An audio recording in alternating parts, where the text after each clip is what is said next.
Friends, get ready. We are going to not only get organized, but we're going to do it with some fun. We have Katy Wells here. She is the podcast host of The Maximized Minimalist. Try saying that 5 times really fast as a tongue twister, right, Katy?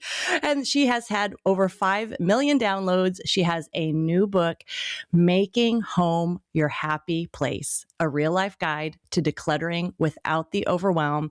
When I heard that title, being the Happy Home Podcast, I was like, okay, that's pretty much perfect. Let's make our home a happy place. Katy, welcome to the podcast. Thanks for having me. So excited to be here. I believe you say on your podcast, ready, set, simplify. And that's what we are about to do. And we are going to get to your very dramatic turning point story of kind of how you started this decluttering journey. But I want to just reward the listener right away by saying, okay, we've got all this clutter. We're kind of overwhelmed. You say there are 4 types of clutter. Can we go there first to understand what is it that we are looking at in our living room right now? Yes, it's so important. And for me, in my own decluttering journey, it was such an aha moment. It's why decluttering can feel really easy for maybe you and not your partner, or maybe you're really good at getting one type of clutter out, but other ones you really struggle with. So I always say, let's start with the easy stuff, right? Just like when you go into the gym, you don't expect to bench press 50 pounds. And that's, I think, what a lot of us recognize, like sentimental clutter, which we'll talk about that in a second. Like, It's like, I struggle with that. I have boxes, in my garage. I've moved them around the country 8 billion times. And we think we need to start there. We don't. We'll start with superficial clutter. So if you look at clutter like an onion, I like to cook onions apparently. So this is my food analogy. Totally. Here. Like think about an onion, right? The outer layer, like even before you get out of the grocery store, it's like falling off. It's like kind of gross, but it comes off with ease. Totally. Superficial clutter is the same in the sense that you don't necessarily need a strategy, a mindset shift, or a reframe to tackle it. You just need a little time and attention. And this is, again, there's no emotion, no kind of mind doing negotiations with you on, well, that could come in handy. This is the duplicate stuff, you don't need, the excess, the unwanted. There's no negotiation process happening. For most homes, Arlene, too, this is only about 10 to 20% of the total clutter. So this is also why so many of us tackle that first. Naturally, we should. We want the easy wins. This builds momentum. But then the second we hit a deeper layer of clutter, which we often don't recognize until now, we go, I feel better, I feel good. And then 2 days later, it looks like you did nothing. And it feels like 1 step forward, 18 steps back. Okay. So we have to add weight to the bar, just like at the gym. Okay. So the next layer in your declutter onion or clutter onion, scarcity clutter. This is a doozy. Think about how we're wired, how we are created. Our brains are wired to crave order. Our brains are also wired. We don't like to feel like we're losing something. It's a psychological concept called loss aversion. Yes. So scarcity clutter is rooted in fear, the just in case stuff. I paid money for this. What if I need this? This could come in handy. Well, this is useful. All those patterns many of us think it's just because of how we're wired. And I like to bring that part up because there's so much shame, I think, for a lot of families who struggle with clutter because we're comparing ourselves and it seems easy for everyone else. But again, it's just how we're wired this way. So no wonder it feels hard to challenge that type of clutter, right? Then we have sentimental clutter. A lot of people are really good at self-identifying with sentimental clutter. The wedding dress, the baby shoes, there's some emotional ties to the memory, the nostalgia. And then kind of at the core, and this one I think, again, was so big for me. And I think even especially as a Christian, it's like this identity clutter. It's really sneaky.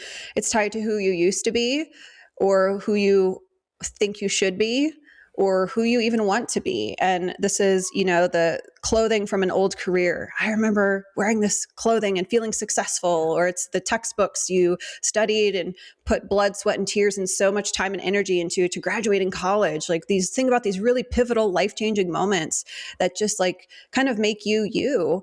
But that stuff can become clutter throughout the years. And so kind of learning these different clutter types and giving names to them, giving language, because words matter, really helped me go, okay, well, that's why the 2020 rule isn't working for identity clutter, or like this spark joy question was like not working for me here, people.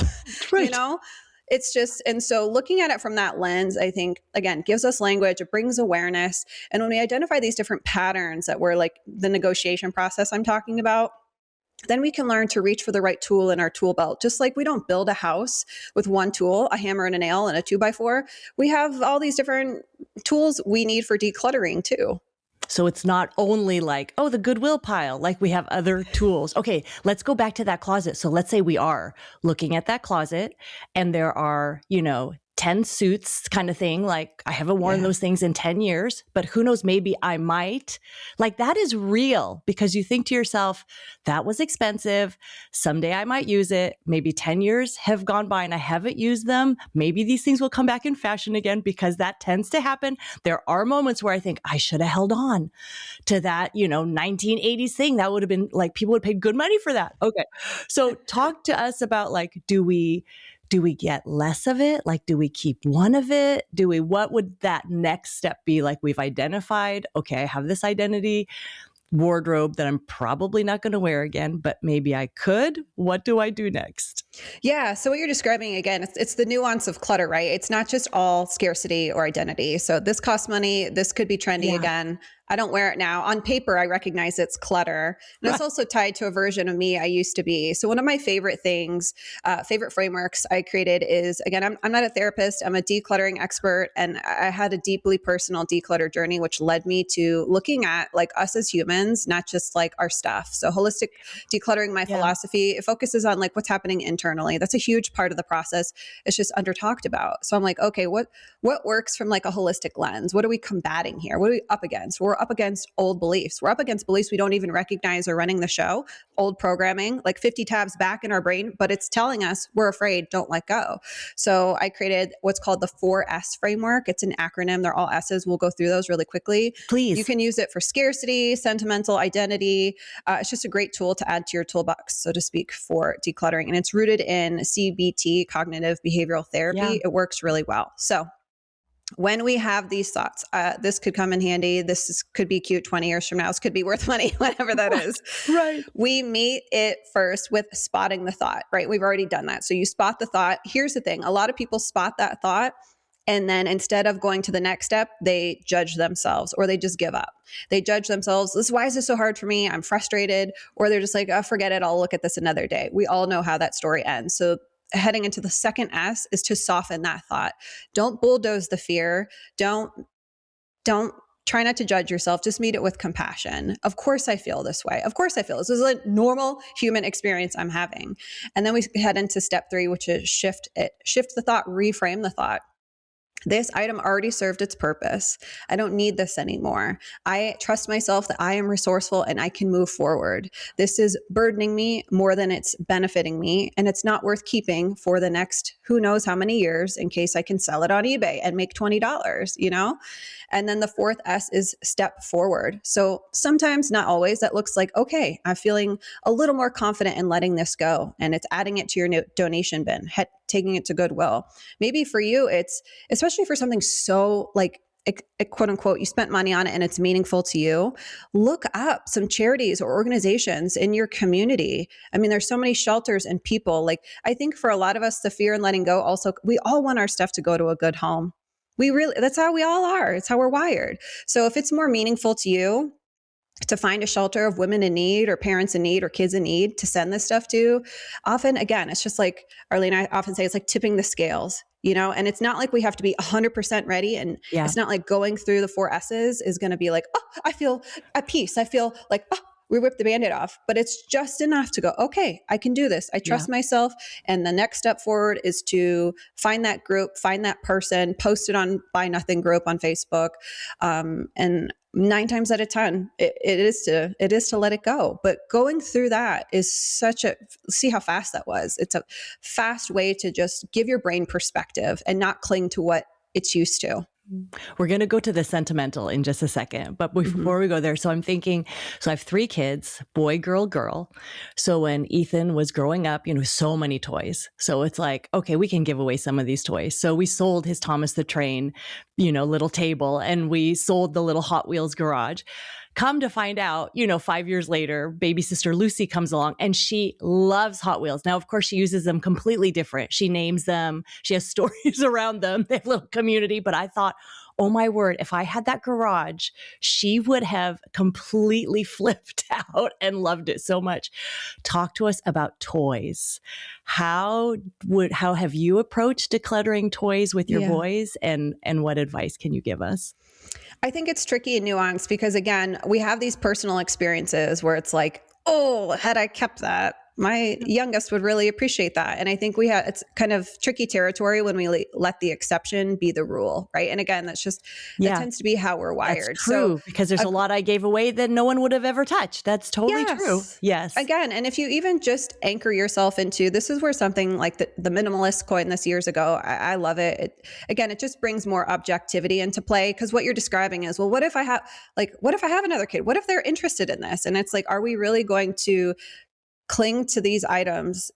And yes, if it's one or two things and it's out of your way and it's not causing you stress, like, by all means, give yourself a physical boundary. I am willing to hang on to one of these for the next unforeseen future, 5 years. Fine.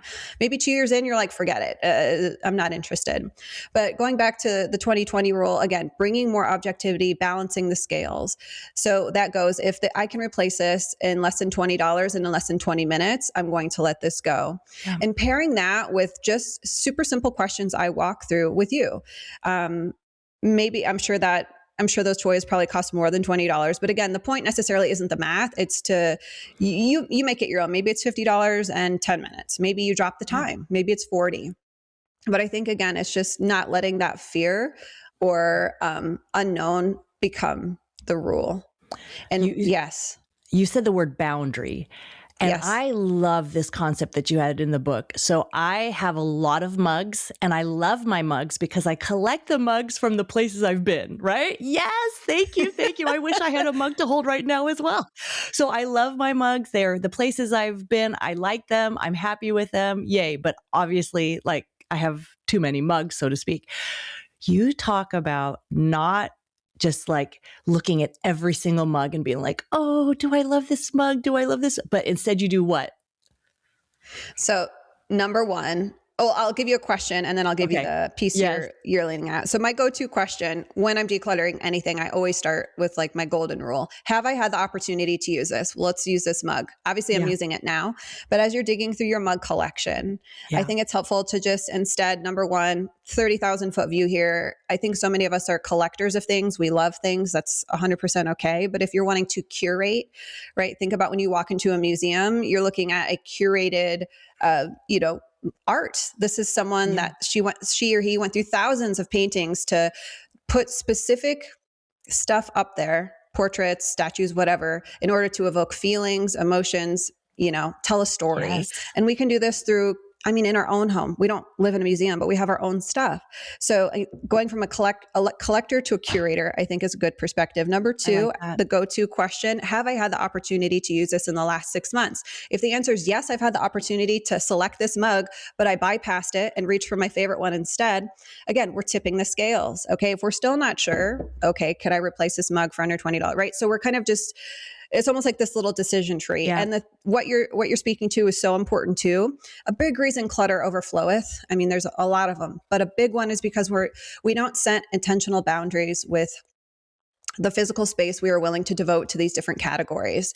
So think about your home as a whole as a physical boundary. Sometimes it might feel like a storage unit, but we are curating it into a home that loves and supports you back, right? Your rooms are physical boundaries. Your cabinets, for your mugs, all these things are physical boundaries that we can use to help let us know, here's the built-in goal we're working towards. Yeah. So if you have 30 mugs and you feel like there's too many, which by the way, hopefully that pressure isn't coming from external or what other people say. Like I still like clothes. Doesn't mean I have to have 2 shirts and 2 pairs of shoes. So I like to offer that too.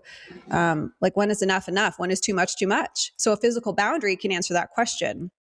Some people use a number, 10 mugs is what I'm going for, Katy. I want to go curate from 30 to 10.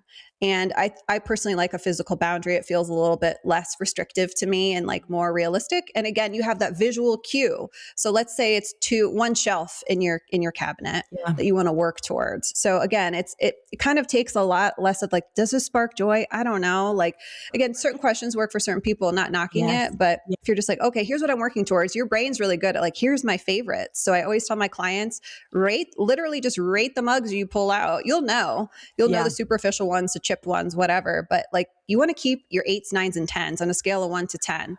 The ones where I'm like, oh my God, like this is truly a piece of art. My friend made this. She's a potter. I'm like, this is like drinking out of art. This is a Totally. 10, you know? Totally. But I also kept my plain white ones and green ones that are, 7, 8s, and 9s. Good. And so Yeah. again, when you have that built-in goal to work towards, it's a beautiful thing.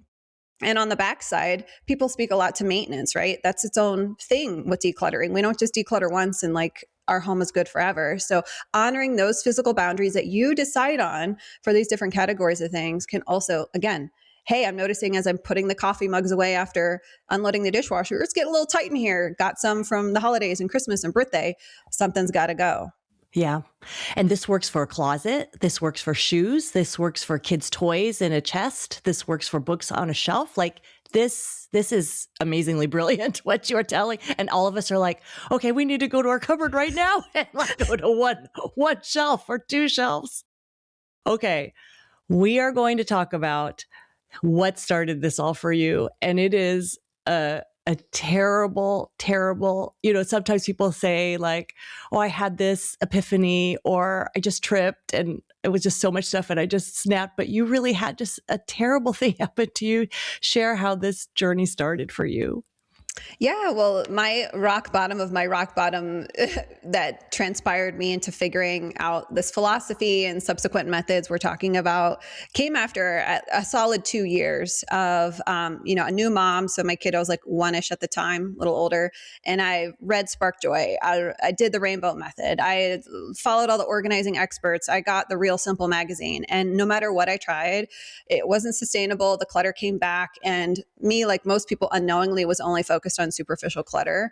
Plus, I was focusing on just the stuff and organizing it was my default. I feel like in culture, again, we're just like, I didn't really realize I wasn't letting go of anything. I thought, well, if I had the right bins and the right systems, I'll be fine.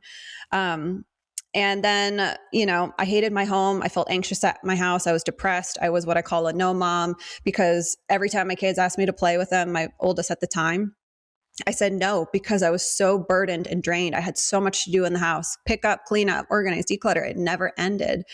And it was just impacting my relationships with my husband, my kids. I was just miserable inside my house. I often say I felt like a completely different mom outside of my house, like happy go lucky, like everything's fun. Like, yes. What do you want to do? Like, yes day.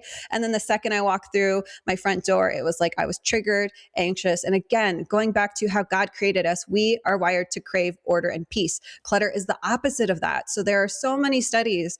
It's not in your head that correlate the amount of stuff in your home to your stress levels. And it can lead to, feeling bad, feeling anxious, fatigued, all these things. And then one day in 2017, we were involved in a really bad car accident. And for about 6, 7, 8 hours at the hospital, I didn't know if my husband was going to survive.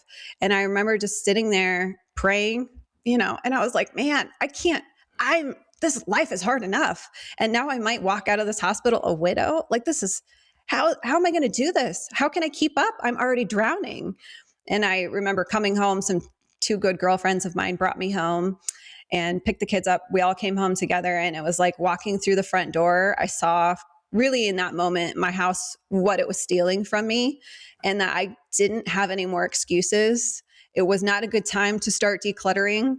And the way that the experts were presenting it then and still do, kind of the all or nothing, the purges. But it was like taking away from, I needed to show up and support my kids through this. Later that night before the hospital, before he left, the doctor's like, he's going to make a full recovery. But it took so many months, multiple surgeries, broken neck, broken shoulder, punctured lung. And it was like, okay, how am I going to do this? I can't, I'm not willing to just make excuses and just say, this doesn't work for me and resign my house and my mental health to being overwhelmed until the kids are grown up and old and I have time. Yeah. And that was really what pulled me, and a lot of prayer, into like, how can I make this work? How can I get to the root of this? Because all these things are masking the symptoms. And how can I make this sustainable for a busy family? I mean, I was working 60 hours a week or more. We had businesses, our own businesses at the time, and raised kids. And now my husband's at a commission for 6 months plus. So even with that, with the methods I worked on, the philosophy of holistic decluttering, I was able to make progress. It was slow. People don't like to hear that. Yes, it was slow. Sometimes it was 5 things a day. Sometimes it was 10 minutes. If I got lucky, I would, and had the capacity, it was 25 minutes a week. But all these different things, the 4S framework and all these different aspects I talk a lot more about in the book. Yeah. Help me just, again, it's like pulling the weed out by the root. We all know what happens when you chop the weed off at ground level. The weeds are still there. They grow back in 2 days. But when you pull the weed out by the root and just invest a little more time up front to work on what's going in between your ears, I mean, the results just continue. The return on your investment, it continues to accumulate and compound over time. And for me, that meant me being a yes mom, saying yes to my kids. Yes, I can read extra bedtime stories. Yes, I can play trains instead of feeling pulled to work on the house. I mean, it was transformative in my mental health, my happiness, my personality. I was like, I feel like I'm happy again. Like me again. Like you felt like yourself again. I felt like myself again. And here's what I just want to hit really fast. That feeling didn't come when my house was done and perfect. It started to come as I was decluttering old programming, old beliefs, anchoring into what I know. And what I was trying to do was, my pastor once said, we all have a God-shaped hole in our heart, and we try to fill it with stuff. Purses, shoes, bags, whatever. We're reaching. We're trying to fill this hole. It will never be satisfied because that's where God needs to be, And I was like, yes, this is why I do what I do. And it's so cool because when we make that physical space in our homes, it creates this space, an opportunity in our minds to heal, to move past grieving, to think about what we want in life, to have more room for our faith. I started going back to church and praying more and doing all the things I wanted to do but couldn't do because I was so distracted by the noise. And I just want to encourage your listeners today, your home doesn't have to look like a Pottery Barn ad to nurture and support and bless you and your family. It doesn't. You can declutter for 5 minutes and you will feel better. And that action is what's going to create that momentum. Don't wait for momentum and motivation. It's probably not going to come. And the once a year it does come, the 2-hour purge isn't enough. So just get used to taking small, gentle steps forward in a way that feels doable for you. This is gold, what you were saying. Help us understand the difference between clutter and just everyday mess. Like, we just ate a sandwich and now we have to clean that up. So, culture really has set this very high standard for a lot of how our homes should look. And I realized very quickly that there's a difference between clutter and expected mess. Now that that's what I call it now. So clutter is, I always say it's optional. Clutter is the excess, the broken. I mean, it's the 4 types we talked through. At the end of the day, it's stressing us out, it's burdening us, and it's weighing on our hearts and our souls. Expected mess, on the other hand, is cyclical. It's going to happen no matter if you have 1 child or 10, or if you're a minimalist or not. So this is the normal side effect of being a living human being. Use things. Imagine that. Imagine that. And I think so many of us are taught to fear any mess and see kind of any mess and clutter as evil. But I think, again, language matters. Clutter, we declutter. We don't put it back. We learn to let it go through these frameworks. Expected mess is just, again, here's the nuance too that matters. I think it's also, it helped me understand to not feel resentful when the countertops filled back up with normal expected mess after dinner. I used to resent my family. Why am I the only one that cares? I worked for 20 minutes. Now it doesn't look like I did anything. What's the point, right? It puts us into the shame spiral because of some expectation we didn't even put there for ourselves. God doesn't care if your house has clutter. God doesn't care that your house is messy after you had a family meal. And I think so much of the mess, interestingly enough, comes as a part of doing something we say we want more of. We want to play with our kids. We make a mess. We do art. We play cards. The furniture behind me is on the weekend flipped over to do forts. If people walked in, they wouldn't be like, "Oh, this is a declutter organizing expert's house." I'd be like, "No, this is the whole point, people. This is the whole point." There's so much mess that comes from beauty, presence, connection, imagination. And I think, yes, mess still can be annoying. Don't get me wrong. But I think number one, if you can identify, chill, like brain, we got a plan for this. Yeah. I know how to handle this. And we're reducing that shame, because when we are stuck in shame, hope and action don't feel possible. And I spent so many years kind of just ruminating there. I can't do this. It's too hard. Must be nice for all the people out there who have no job. I was like, I don't have the time. I'm just not organized. But I had to step out of that shame. So understanding the two, and just you set the baseline, you set the standard for yourself. What are you working towards? So for me, it became not a 24/7 always tidy home. It became, I want an easy to manage home, an easy to tidy home. And more than that, I focused on how I want to feel in my house. I want to feel the capacity to breathe, to calm down, to play with my kids, to connect with my husband, to pray in the morning without being distracted by 8 billion piles of clutter. Yeah. So you're talking about systems. You're talking about not just moving your pile from one place to another. You're talking about like, okay, let's declutter, and then just the normal everyday mess. Let's talk about that sentimental stuff. I want to touch on that because we touched on it before. So if you're looking at this attic of all sentimental things, what might be some questions that you ask yourself? For sentimental, again, it's nuanced, because I just want to name this too. A lot of people who think it's sentimental clutter, there's kind of a subset of sentimental clutter, and that's guilt clutter. Yes. Like my grandmother gave this to me, and if I let this go, my mother will be very mad at me, this kind of thing. Right. So we're letting other people's potential projections, expectations, like a fear of a potential awkward conversation happening in the future, kind of come before our values. And so in those moments, I think it's a good question to ask yourself, like, is this truly sentimental? And if it weren't for the guilt, would I still want this? And then, of course, you know your family best. Maybe you offer it to your mom.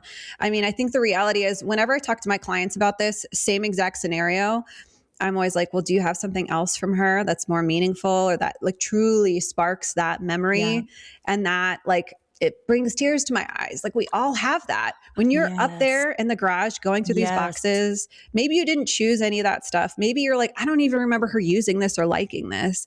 Like, we all have like the vase or the one thing that we can display if you want to. Some things can live in a box. You open it once a year, it serves its purpose that way. But I want to offer that too, because guilt clutter is really good at sneakily masquerading as sentimental clutter. So if it truly is sentimental, I like to start by, again, you just ask a simple question. Why have I kept this? What does it represent? If it's not guilt, what does it represent? Yeah, I love that. It reminds me of something, and it can just help loosen its grip. Or you can say, well, if I want to be reminded of my grandmother or my Uncle Joe, I can maybe repurpose this. So can I display this? Does it belong on a mantelpiece? Should I bring it out with my holiday decor every Christmas to be reminded? Does it belong in a photo frame? Maybe it doesn't belong in your living room in a shared space, but for me, I keep some of my sentimental stuff in my closet because that's my space. I have a small walking, so I just put I have a wedding bouquet of antique flowers that it's just like, I wanted to keep that. And it reminds me of one of the best days of my life. So it's not always that you have to integrate sentimental things into your daily life, but I think it can be, I think it helps the object fulfill the purpose of why you're keeping it to begin with. And then of course, I think with sentimental, you also have to consider the time aspect. If you're not ready, you're not ready. And, time can do so much of the heavy lifting for us when it comes to grief, when it comes to sentimentality. So even just giving yourself permission to take time and not go from like 20 boxes of sentimental stuff to one. I mean, it's helpful to set a boundary as your built-in goal. Maybe if you have 20 boxes, maybe the goal is to go through one box a month, one every 2 weeks, and then hopefully curate it to 10. And then again, while you're doing this, you're building your declutter muscle. Everything you're able to let go of is a vote and more confidence and more capacity. And your brain believes we can do this. We can do this. We can open the box. We can decide. We make confident decisions, and that matters. That's what builds the momentum. This is amazing because you're being so practical with us, but you're also giving us the heart level of what's happening. So this is amazing. And I hope people will totally get your book, Making Home Your Happy Place, because they'll get everything, because this is just some, and there's so much more. As we close, my question is, how do you put this in your kids? Just this philosophy of how they would treat their things, of how they use it when they say, okay, mom, I'm done. I haven't used this for a while. How has this played out with your boys? Yeah, so it looks different, just based on the executive function of kids' brains. It develops till they're 25. So think about decluttering, organizing, planning, prioritizing, all of that thing. It takes place in that part of the brain. So when they're little, it looked like before they were readers, I put labels on their toy bins so they could easily see where things go. And I think too, just from a 30,000 foot view, whether it's kids or partners, I hear all the time, like, how do I get my kids on board with decluttering? How do I get my partner to get rid of his or her stuff? So one thing beyond conversations is because we're so influenced by our physical environments. I'm not sure if you got to this part in the book, the design for follow through. So you make it easy for your family to do what you want them to do. So that's what putting labels on bins does. And my whole house, like that was when they were little. I have really no labels anymore. But if you get label happy, if that's your thing, do it. Like by all means, don't let me stop you. Just know it's not a requirement. Adding a donation station, a permanent bin or bag or cardboard box in your home where donates can go when people are ready. I put it in my husband's closet, and it can fill up really quickly. And it's not necessarily that they're resisting. It's not easy for them to let go. So beyond that too, as I got a little bit older, it's really ongoing conversations about our core values as a family. And I think too, I'm always sharing what's in it for them. Like what's in it for, cause again, your partner, your kids are like, why do I want to do that? Why do I want to give my toys away? I don't, but if you're like, this is why we work so hard to simplify our home and make it easy so that we can make these memories together, so that we can read these extra bedtime stories and mommy's not so stressed and dad's not so mad when he gets home from work, whatever it is. Again, you're bringing them, inviting them into the conversation and inviting them into the action. I don't recommend starting with our kids stuff. I know it's the easiest to point at. Start with your own. Say, hey, look what I got rid of today. I filled up. My husband and kids knew I got serious when I started going through my clothes because I was like, it's everyone else's stuff. It's not me. It's not me. It's not me. So, and invited them into a neutral space. So, and walking them through, how are you deciding? Well, I'm using the 2020 rule. Oh, you know what? This one was hard for me because I spent money on it, but I haven't used it, so I'm going to let it go. And these conversations we have in our head during the declutter process, even if it's just a quick audit, clutter audit, I call them, while you're making dinner, show your kid, hey, look, mommy's getting rid of this garlic press. I haven't used it in a year. I don't need it. And yes, like all that, it adds up. We're going to wonder, is it working? I think in parenting, I'm always like, am I ruining my kid? Is it working? Are they going to go the opposite direction? We always worry whether it's faith or core values or things. But I'm telling you what, they're 9 and 10 now. And I'm like, they get it. They get it. Every year we ask them, what do you want for the holidays or your birthday? And they always say, I want an experience gift. Oh. They want an experience. And like, that's incredible. And there's nothing wrong with physical gifts. Right. And we still do those, but it's just like they feel, and there's no amount of me preaching, talking, lecturing, nagging them that gets people on board. It's like they feel it. And when your partner feels it and your kids feel it, that's what motivates people to, I think, to keep going. And it makes them understand like, wow, this is important. And hopefully they do, clean up after themselves when they have future partners and their own kids. And it's a life skill. It really is a life skill we're building. That you're building and you're teaching them. And earlier when you were talking about just the natural mess of life, it made me think if a kid is just on a phone or an iPad, they're making zero mess. So it's like, there's no mess to clean up. Like, wow, they just held that tablet. But there's not that fun. There's not that life. There's not that memory made as a family. So, as we talk about the happy home a lot, delay those screens, put those things away, go have fun, go make a mess. That's the kind of mess that we're really after. Katy, how can people find out more about you and get your book?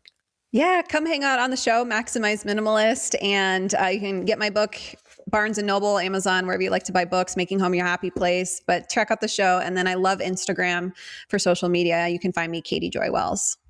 And we'll have all those links in the show notes. Thank you so much, Katy. This has been amazing. Thank you. You've given us a lot of hope and direction. And this is the kind of show we can re-listen to anytime we need that nudge to declutter. Thanks so much. Thank you.